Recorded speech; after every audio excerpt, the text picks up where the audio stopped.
আমার স্ত্রী পর্দা করে না, আমার জীবনের আছে কি? আমার আর ইজ্জত রইল কি? আমার মেয়ের পর্দা, আমার মেয়েটা 16 বছরের, আমার মেয়েটা রাস্তায় বাইর হয়, এলাকার সমস্ত লম্পট ছেলে খারাইয়া মতে এই অসভ্য জঙ্গলিরা আমার মেয়েটাকে উপভোগ করে, আমার মেয়েটাকে লোভের নজরে তাকায়। এক চাইতে লাঞ্ছনা বেটা, তুই মরে যাস টাকা বেটা, মরে যাও না কেন? তুমি এত বড় বেজ্জুতির পরে আমার মেয়ে কোলে পিঠে করে যাকে আমি মানুষ করলাম, আমার একটা 2 বছরের মেয়ে আছে, কথার কথা এই মেয়েটা রাতের 2টা 3টা বাজেও যদি আমি ঘরে ফিরি সব সময় জেগে থাকে। যতক্ষণ আমি গিয়া বাসায় না ঢুকি আমার মেয়েটা ঘুমায় না। রাত 2টা আমার ড্রাইভার সব সময় দেখে এটা। রাতের 2টা বাজে গিয়া বাচ্চাটাকে জড়ায়া ধরলে, আদর করলে, আমার পাশে নিয়ে শোয়াই দিতে, আমি এতটা যত্ন করেছি বাচ্চা মানুষ করে। প্রতিটা মা বাপ এভাবে কষ্ট করে নাই তো? বিনিময়ে আমার মাইয়া এখন বাজারে বাজারে ঘুরবো, মানুষের বেড হইতে চাইবো, ফোলাইবো, আমি তাহলে বাচ্চা রইলাম কেন?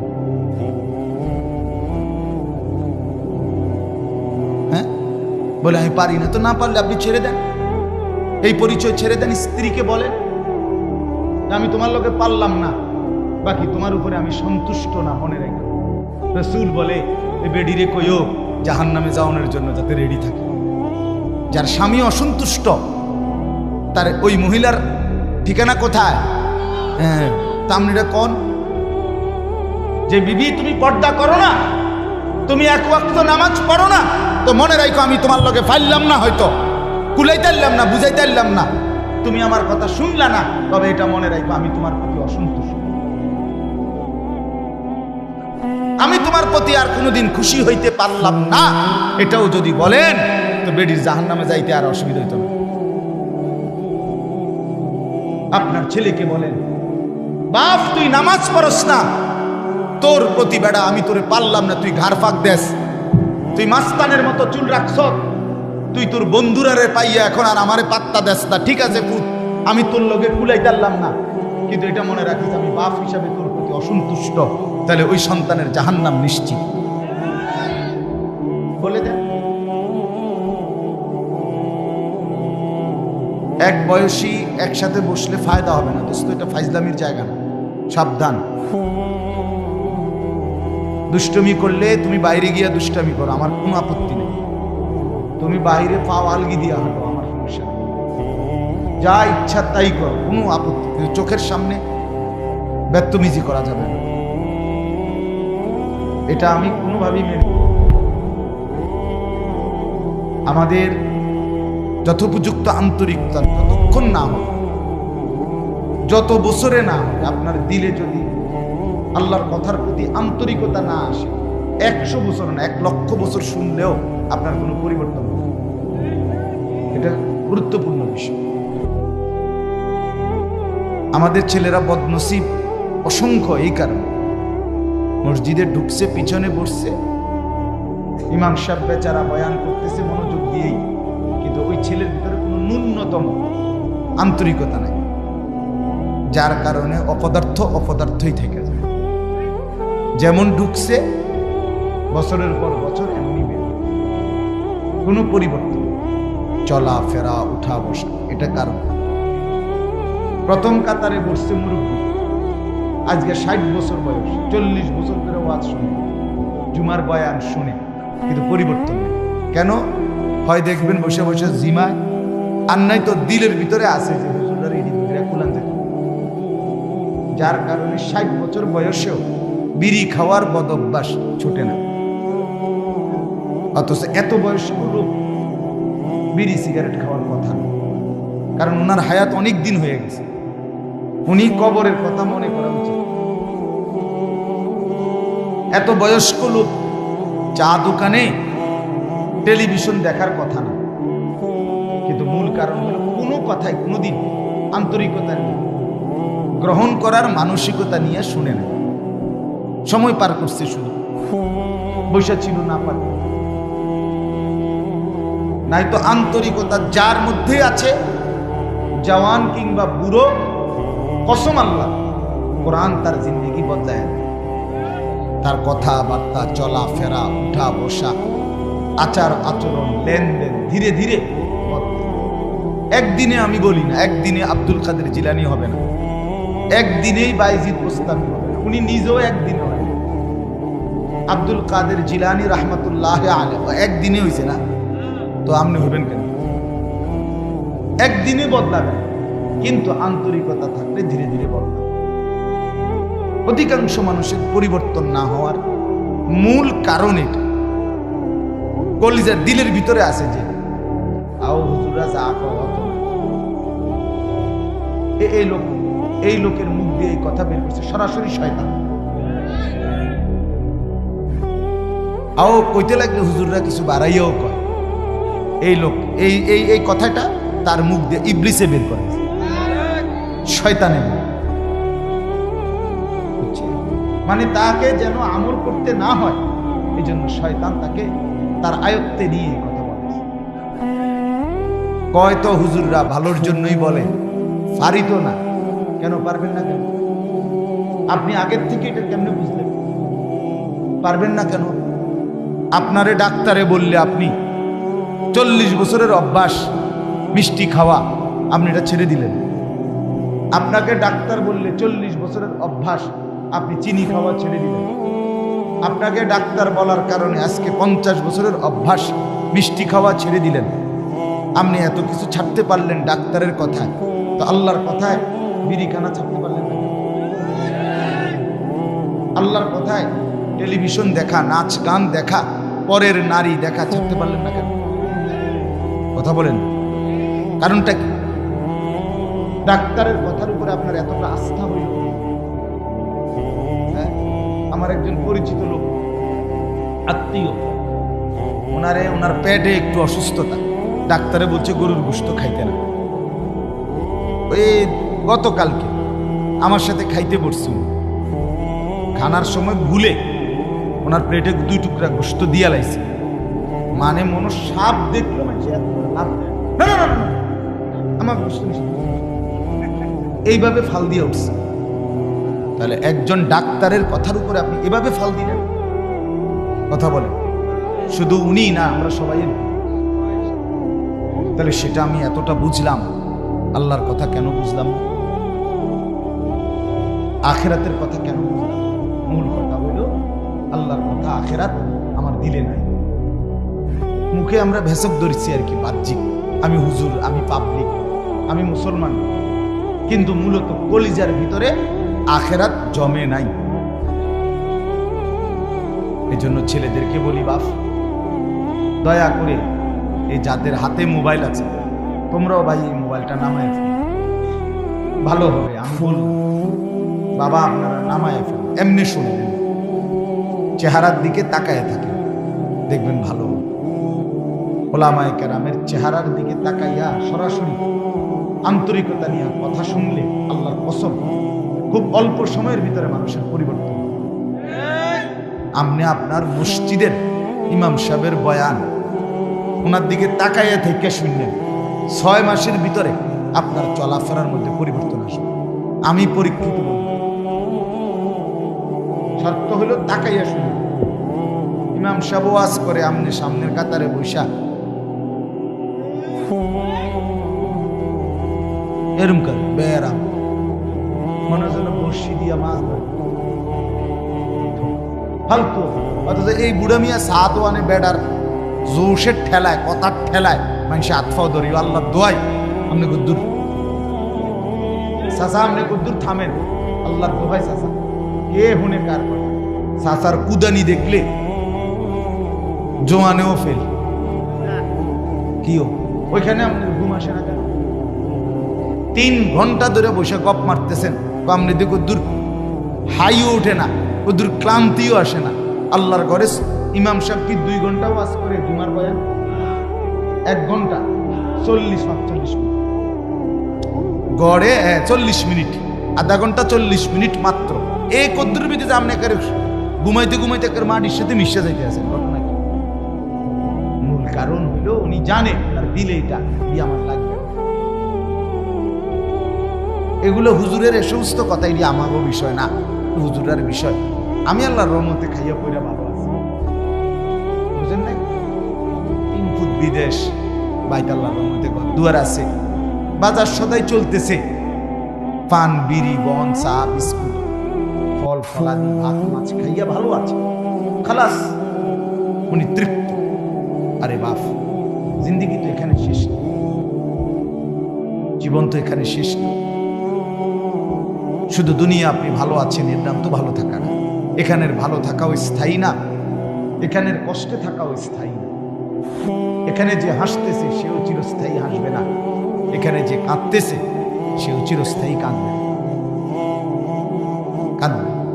আজ রাত যার বাসর রাত তারও ভোর হয়ে যাবে, আজকের রাত যার জেলখানার রাত তার রাতও কি হয়ে যাবে? পৃথিবী কারো জন্য থাকবে না, আখিরাত আছে, কবর আছে। এখানে আমরা দুনিয়াতে আপনি আমারে বাদ দিয়া আমি আপনারে বাদ দিয়া চলতে পারবো, আপনি আমারে পাশ কাটাইয়া চললেন, আমি আপনারে পাশ কাটাইয়া বিষয় করে চলব। আমার আপনারে পছন্দ হয় না, আমি আরেকজনের কাছে গেলাম, আরেকজনের পছন্দ হয় না, আমি আরেকজনের কাছে গেলাম। এটা তো হইতে পারে, দুনিয়া তো এমন হইতে পারে বাপ। কিন্তু মৃত্যুকে পাশ কাইটা চলা, মৃত্যুকে এড়িয়ে চলা সম্ভব কি? স্বীকার করেন আর নাই করেন, হাসতে থাকেন আর কাঁদতে থাকেন, গুরুত্ব দেন আর ফালতু ফাইজলামি করেন, যাই করেন, মৃত্যু আপনাকে গ্রহণ করতেই হবে। তাইলে যেটা চিরবাস্তব নিরেট সত্য, যে সত্যকে এড়াইবার কোনো সুযোগ নাই, সেই সত্যকে অস্বীকার করে যুবক বাপ কেউ বোকামি করবে। একবারে যত চালাক মনে করেন পৃথিবীর কেউ তোমারে বুঝলো না ভাইয়া, কেউ ধরতে পারলো না, তোমার কোনো অপরাধ কেউ টের পাইল না, অসুবিধা নেই, তারপরও নির্দিষ্ট হায়াত। ঠিক কিনা বলেন না? দুনিয়ার কেউ আমারে বলার মতো সাহস করলো না, আমি এত বড় বাহাদুর হইলাম, ঠিক আছে, তারপরেও হায়াত নির্দিষ্ট। হায়াত পৃথিবীর সব ক্ষমতার মালিক হইল নির্দিষ্ট, আমি হায়াত আমার শেষ হয়ে যাবে। পৃথিবীর কোনো ক্ষমতা আমার না থাকলেও আমার হায়াত কি হয়ে যাবে? কুল ইন্নাল মাউতা আল্লাযী তাফিরুনা মিনহু ফাইন্নাহু মুলাকীক। আল্লাহ তাআলা বলেন, নবী বন্ধু আমার, আপনি বলে দিন, মৃত্যু থেকে তোমরা যেখানেই পলায়ন করো না কেন, সে তোমাদের সাথে নিজেই মোলাকাত করবে। ফাইন্নাহু মুলাকীক, মৃত্যুই তোমাদের সাথে মোলাকাত করবে। তার মানে তুমি মৃত্যুর থেকে আড়াল হতে পারো। আইনামা তাকুনু ইউদরিকুমুল মাউত ওয়ালাউ কুনতুম ফি বুরুজিন মুশাইয়্যাদা। আল্লাহ বলে, যদি তুমি এমন একটা দালান বানাও, যেই দালান অনেক উঁচা, অনেক উঁচা, কেউ এটা ডিঙ্গাইতে পারবে না, যেই দালানের চারদিকে এবং উপরে কোনো দিকে একটা ছিদ্র নাই, একটা পিঁপড়া ঢুকার জায়গা নাই, রব্বুল আলামিন বলে সেই নিশ্ছিদ্র সুউচ্চ দেওয়ালের বেষ্টনী ভেদ করেই মালাকুল মউত, মৃত্যু তোমাকে নিয়ে আসবে। আইনামা তাকুনু ইউদরিকুমুল মাউত ওয়ালাউ কুনতুম ফি বুরুজিন মুশাইয়্যাদা। তুমি কোনোভাবে আড়াল। গতকালকে ছেলেরা, বাপ আবারও বলছি, ছেলেরা আল্লাহর দোহাই, এটার ভেতরে বসে ভাইয়া কথা কইও না, বুট খাইও না। আমার অনুরোধ, আমি একবারে হাতে গোনা অল্প কিছুক্ষণ সময় কথা বলতে চাই, এনে বসে বুট খাইও না। দোস্ত আমার, তুমি বুট খানা যদি তোমার বাকি থাইকা যায়, তুমি প্যান্ডেলের বাইরে গিয়া খাও, আমার কোনো আপত্তি নেই। তোমার মোবাইল টিফা যদি বাকি থাকে, যাও তুমি বাইরে চলে যাও, কোনো আপত্তি নেই, তুমি যেখানে ইচ্ছা তাই। কিন্তু নজরের সামনে, চোখের সামনে যারা, তারা আমার আমানত। আমার চোখের সামনের এই শ্রোতাগুলো আমার জন্য কি? এদের প্রত্যেকের দিকে নজর রাখা এইটুকু সময়ের জন্য আমার জিম্মাদার, আমার দায়িত্ব। এদের পরিবর্তনের চেষ্টা করি। আমার উস্তাদ আমাকে বলছিলেন, হযরত মাওলানা ইরশাদুল্লাহ রাহমাতুল্লাহি আলাইহি, আমার একজন উস্তাদ ছিলেন, মারা গেছেন, অনেক প্রিয় উস্তাদ ছিলেন। জোহরের নামাজ মসজিদে জামাতে পড়ছে, ওই কইরা মসজিদে বসে বসে তাসবিহ করতেছে, এই অবস্থায় ভুলে পড়ছে, এরপরেই মারা গেছে। এই হুজুর বলছিলেন, আনিস আল্লাহর কথা যখন বলবা মানুষের সামনে মনে মনে ভাববা এগুলো তোমার উম্মত না, তোমার নবীর উম্মত। আর এটা মনে করবে তোমাকে যেন আল্লাহ রাসূল বলতেছে, আনিস এগুলো আমার উম্মত, আমার কথাগুলো তুমি একটু এগরে বুঝাইয়া বলো। বাস্তবতা এটা কি? আপনারা তো রাসূলুল্লাহর উম্মত, অতএব আপনাদের দিকে নজর রাখা, শতভাগ আন্তরিকতা নিয়ে বলা, এটা আমাদের দায়িত্ব। এই জন্য দোস্ত প্রত্যেকেই মনোযোগ। ছেলেরা তোমরা আলাদা আলাদা শোনো, আলাদা শুনলে ভালো। সমবয়সী, আমি প্রত্যেক দিন বলি সমবয়সী ভালো হতে দেন, এটা গুরুত্বপূর্ণ। কোনো মানুষের জীবনের সবচেয়ে বড় অভিশাপ একটা অসৎ বন্ধু। সমবয়সী যদি খারাপ হয়, এই ছেলে আর জীবনে ভালো হয়ে উঠতে না। এটা বড় সামনে অসংখ্য ছেলের জীবন নষ্ট করে দিয়েছে তার সমবয়সী, চরিত্রহীন বানায় দিয়েছে। সে কোনোদিন মদের আড্ডা চিনত না, কিন্তু ওই বন্ধু নামের জানোয়ার তারে মদের আড্ডা চিনেছে। সে কোনোদিন জুয়ার আড্ডা চিনত না, জুয়া কেমনে খেলে বুঝতো না, কিন্তু বন্ধু নামের জানোয়ারে তারে জুয়া খেলা শিখেছে। সে কোনোদিন মোবাইলে উলঙ্গ ছবি দেখতো না, কিন্তু বন্ধু নামের শয়তান তারে মোবাইলে ছবি, নাচ, গান দেখা শিখে।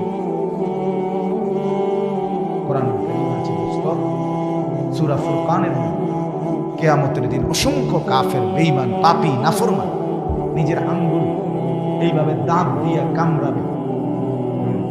কামড়াইয়া ছিঁড়ে ফেলতে চাই। ইয়াদু যালিম আলা ইয়াদাইহি, আর বলবে কেন এরকম করবে? এই কামড়াইয়া দাঁত দিয়া আঙ্গুল কামড়াইয়া ছিঁড়তে চাই, আফসুসে আফসুস। কি আফসুস? আফসুস করবে, ইয়া লাইতানি লাম আত্তাখিজ ফুলানান খলিলা, হায় দুনিয়ার তাকে যদি বন্ধু না বানাই। কোরআন শরীফ, হায় যদি তাকে বন্ধু না বানাইতাম, যে আমাকে অশ্লীলতা, বেহায়াপনা, নারীর নাচ, জিনা, ব্যভিচার, মদ, জুয়া, এক ওয়াক্ত নামাজের কথা যে মনে করায় নাই, ওই অসত্রে, ওই শয়তানকে বিকাল 3টা বাজে বের হইছে, রাতের 10টায় ঘরে ফিরছে, 7 ঘন্টা বন্ধুদের সাথে ছিল। একটা বন্ধু একবার বলে নাই যে দোস্ত আসর নামাজ পড়বা, মাগরিবের নামাজ পড়বা না, এশার নামাজ পড়বা না। তাহলে এরা কি বন্ধু আসলে? এরা তো এরাই ইবলিস।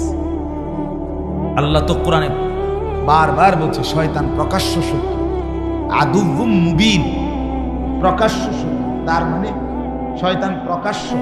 তাহলে প্রকাশ্য হইলে কোন আমরা দেখি না এগুলো যে গুনার দিকে ডাকে, গুনার দিকে আমন্ত্রণ করে, গুনার দিকে সহযোগী করে, এই হইল প্রকাশ্য শত্রু। এটাই শয়তান, এটাই। এই জন্য উত্তম সঙ্গী বরণে আমার গাড়ির ড্রাইভার আজকে 5 বছর আমার গাড়ি চালায়, আমার ড্রাইভার 5 বছরে আল্লাহর কসম চলার পথে আমার জিন্দিগি গাড়ি, আমার জীবনের হায়াতের খুব কম সময় ঘরে গাড়িটাই বেশি। তা আমার এই 5 বছরে যতবার আমি নামাজের কথা মনে করাইছি, কসম সে তার চাইতে বেশি আমারে মনে করাইছে। আমার উত্তম সঙ্গী, সেই হিসাব রাখছে, ড্রাইভারই খেয়াল রাখছে। আমি হয়তো গাড়িতে বসে ঘুমাইতেছি ক্লান্ত, কিন্তু টাইমলি জামাতের টাইমে মসজিদে দাঁড়ানো, হুজুর জন্য থাকা টাইম, সে খেয়াল